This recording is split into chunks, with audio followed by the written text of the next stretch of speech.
இந்திய அரசியலமைப்போட part 2 video இது. மறக்காமல் ஃபுல்லாக பாருங்கள். நம்ம சேனலில் இது வரைக்கும் சப்ஸ்கிரைப் பண்ணாதவங்க சப்ஸ்கிரைப் பண்ணிங்க. வாங்க வீடியோக்குள்ளே போகலாம். குடியுரிமை சட்டம் 1955 கீழ் இந்திய வம்சாவளியினர் இந்திய குடியுரிமை பெற வேண்டும் என்றால் இந்தியாவில் எத்தனை வருஷம் வசிச்சிருக்கணும் அப்படின்னு பார்த்தீங்கன்னா 7 ஆண்டுகள். எந்த நாடு இரட்டை குடியுரிமை கொள்கையை ஏற்றுக்கொண்டது அப்படின்னு பார்த்தீங்கன்னா அமெரிக்கா. குடியுரிமை பெறுவதற்கான தகுதிகளை நிர்ணயிக்கும் அதிகாரம் பெற்றவர் யார் அப்படின்னு பார்த்தீங்கன்னா பாராளுமன்றம். பின்னொன்றில் கூற்றுகளில் சரியான கூற்று பார்த்தீங்கன்னா ஒன்று தான். பிரிவு 371A 371I வரை நாகாலாந்து, அஸ்ஸாம், மணிப்பூர், ஆந்திரா, சிக்கிம், மிசோரம், அருணாச்சல பிரதேசம் மற்றும் கோவா ஆகியவற்றின் கோரிக்கைகளை நிறைவேற்ற இணைக்கப்பட்டது அப்படின்னு சொல்கிறாங்க.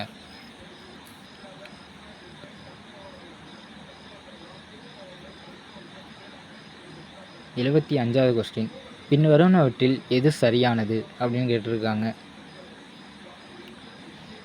75ல் பார்த்தீங்கன்னா 75ல் கரெக்டான விடை பார்த்தீங்கன்னா ஆப்ஷன் ஏ. நேரு அறிக்கை 1928. அவர் என்ன பண்ணுறாங்கன்னா அடிப்படை உரிமைகளை இந்திய அரசியலமைப்பின் மூலம் இணைக்கக்கூடியது.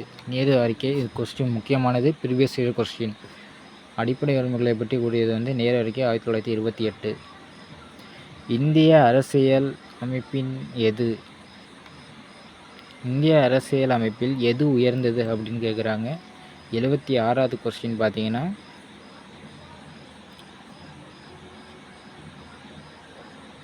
அரசியல் அமைப்பு. மாநிலங்களின் ஒன்றியம் என்ற கருத்து மாநிலங்களின் ஒன்றியம் என்ற கருத்து எந்த அரசியலமைப்பிலிருந்து பெறப்பட்டுள்ளது? மாநிலங்களின் ஒன்றியம் என்ற கருத்து எந்த அரசியலமைப்பில் பெறப்பட்டுள்ளதுன்னா பிரிட்டிஷ் வட அமெரிக்க சட்டம். இந்தியாவில் கூட்டாட்சி அமைப்பு மற்றும் அமெரிக்க கூட்டாட்சியின் போது பொதுவான அம்சம் எது? இந்தியாவின் கூட்டாட்சி அமைப்பு அமெரிக்க கூட்டாட்சியின் பொதுவான அம்சம் எது அப்படின்னா ஒரு ஃபெடரல் உச்சநீதிமன்ற அரசியலமைப்பை விளக்குகிறது. மாநிலங்களவையில் திறமை, அனுபவம், சேவை, மனப்பான்மை உடையவர்களின் பிரதிநிதித்துவம் வழங்குதல் எந்த அரசியலமைப்பு சட்டத்திலிருந்து பெறப்பட்டது? 79க்கு ஐரிஷ் குடியரசு. இதிலேருந்து தான் திறமை, அனுபவம், சேவை, மனப்பான்மை உடையவர்களோட பிரதிநிதித்துவம் வழங்கும் அரசமைப்பு பெறப்பட்டிருக்கு. எழுதப்பட்ட அரசமைப்பு பாரம்பரியம் ஃபஸ்ட்டு எங்கே இருந்து ஆரம்பிச்சிருக்கு அப்படின்னா அமெரிக்கா.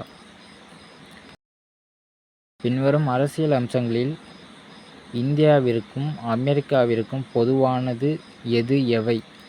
இந்தியாவுக்கும் அமெரிக்காவுக்கும் அரசியல் அமைப்பில் எது பொது அப்படின்னு கேட்டிருக்காங்க. 81க்கு 3 மட்டும். ஜனாதிபதிக்கும் பாக்கெட் வீட்டோ அதிகாரம் உள்ளது. 82 சரியான விடையை தேர்ந்தெடுக்க. கூற்று ஏ. இந்தியாவில் நீதித்துறை மறு ஆய்வு வரையறுக்கப்பட்டுள்ளது. காரணம், இந்திய அரசியலமைப்பு பிற அரசியலமைப்புகளில் இருந்து பல்வேறு அம்சங்களை பெற்றுள்ளது. 82க்கு 2மே இல்லை.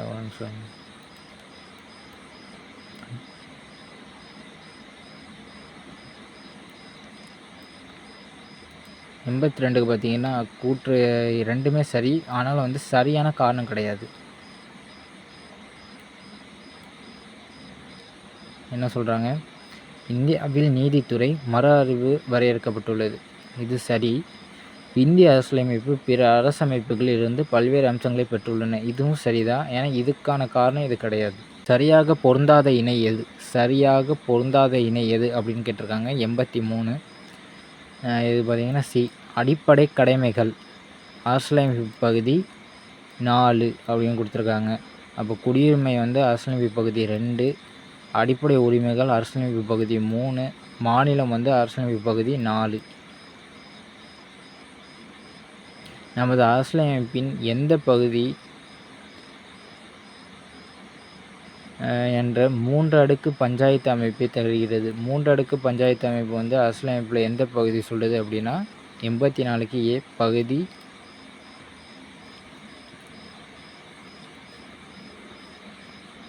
4. ஒன்றிய மற்றும் மாநிலங்கள் சட்டம் உறவுகளை விளக்கும் அரசமைப்பு பகுதி எது? 85க்கு பகுதி பகுதி 6 மற்றும் அத்தியாயம் 1 இதுதான் வந்து ஒன்றியம் மற்றும் மாநிலங்கள் சட்ட உறவுகளை விளக்கும் அரசமைப்பு பகுதி அப்படின்னு சொல்கிறாங்க. பகுதி 6 மற்றும் அத்தியாயம் 1. எந்த பெயர்களால் நமது நாடு அரசமைப்பு குறிப்பிடப்பட்டுள்ளது? அரசமைப்பில் வந்து நம்மளோட நாடு வந்து இந்தியா எந்த பெயரில் குறிப்பிடப்பட்டுள்ளது அப்படின்னா 86க்கு பாரதம் மற்றும் இந்தியா. இந்திய அரசியலமைப்பின் முகவரியின் அடிப்படை சரியான வரிசை எது? இந்திய அரசியலமைப்போட முகவரியோட சரியான அடிப்படை இது வரிசை கேட்டிருக்காங்க. 87க்கு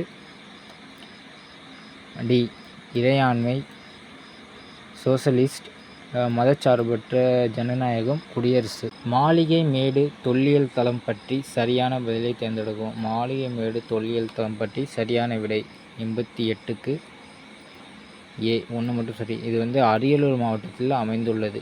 மாளிகை மேடு தொல்லியல் தளம் அமைந்துள்ள இடம் அரியலூர் மாவட்டம்.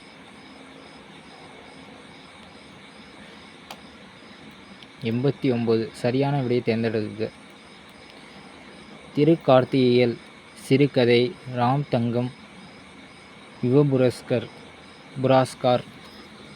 2வது ஆதனின் பொம்மை நாவல், உதயசங்கர், பாலபுரஸ்கர். இரண்டில் எது சரின்னு பார்த்தீங்கன்னா 89க்கு சி. இரண்டுமே சரிதாங்க. வடக்கு 10 அகழ்வாராய்ச்சி பற்றி சரியான பதிலை தேர்ந்தெடுக்கவும். 90வது கொஸ்டின் பார்த்தீங்கன்னா ஏ 1 மட்டும். இது வந்து காஞ்சிபுரம் மாவட்டத்தில் அமைந்துள்ளது. வடக்கு 10 அகழ்வாராய்ச்சி எங்கே அமைந்திருக்குன்னு பார்த்தீங்கன்னா காஞ்சிபுரம் மாவட்டம். எந்த இடத்தில் பின்டெக் சிட்டி மற்றும் பின்டெக் டவர் மேம்பாட்டிற்கு அடிக்கல் நாட்டப்பட்டுள்ளது அப்படின்னா நந்தம்பாக்கம். மாணவிகளுக்கு எதிரான குற்றங்களை தடுக்கும் நோக்கத்தில் காவல்துறை அக்கா என்ற லட்சிய திட்டம் தொடங்கப்பட்ட இடம். இது வந்து எதில் கேட்பாங்கன்னா பார்த்தீங்கன்னா கரண்ட் அஃபேர்ஸில் கேட்பாங்க. 92 வந்து சி. கோயம்புத்தூர். காவல்துறை அக்கா என்ற லட்சிய திட்டம் தொடங்கப்பட்ட இடம் எதுன்னு பார்த்தீங்கன்னா கோயம்புத்தூர். தேசிய அறிவால் செல் இரத்த சோகை ஒழிப்பு இயக்கம். தேசிய அறிவால் செல் இரத்த சோகை ஒழிப்பு இயக்கம் எந்த மாநிலத்தில் தொடங்கப்பட்டது அப்படின்னு பார்த்தீங்கன்னா 93 மத்திய பிரதேசம்.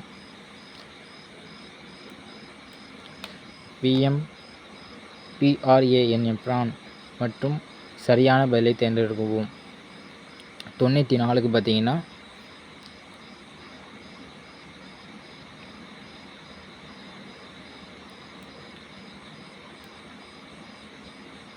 94வது கொஸ்டின் பிஎம் பற்றி, பிரதம மந்திரி பற்றி ஒரு கொஸ்டின் இருக்குது. அதில் வந்து ரெண்டுமே கரெக்டுங்க, ஃபஸ்ட்டும் செகண்டும். PRANAM என்பது பூமியின் மறுசீரமைப்பு, விழிப்புணர்வு, ஊட்டமளிப்பு மற்றும் மேம்பாட்டிற்கான நிகழ்ச்சியை குறிக்குது அப்படின்னு சொல்லியிருக்காங்க.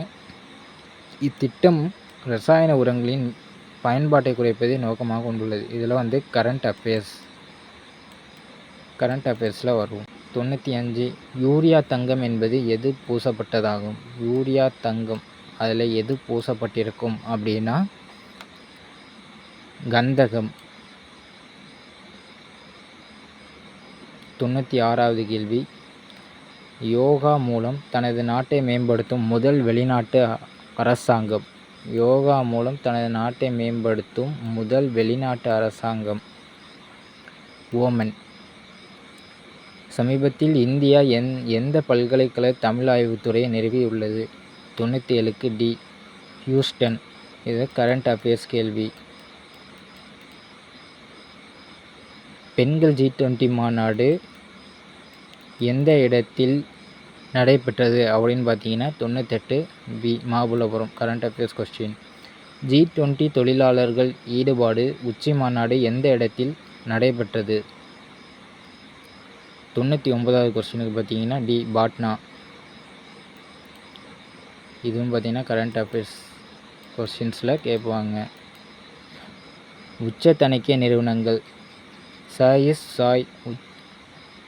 20 உச்சி மாநாடு, 220 உச்சி மாநாடு எந்த இடத்தில் நடைபெற்றது? சாய்ஸ் 20 உச்சி மாநாடு எந்த இடத்தில் நடைபெற்றது அப்படின்னு கேட்டிருக்காங்க. 100வது கேள்விக்கு ஆப்ஷன் ஏ கோவாவில் நடைபெற்றுச்சு. Current affairs.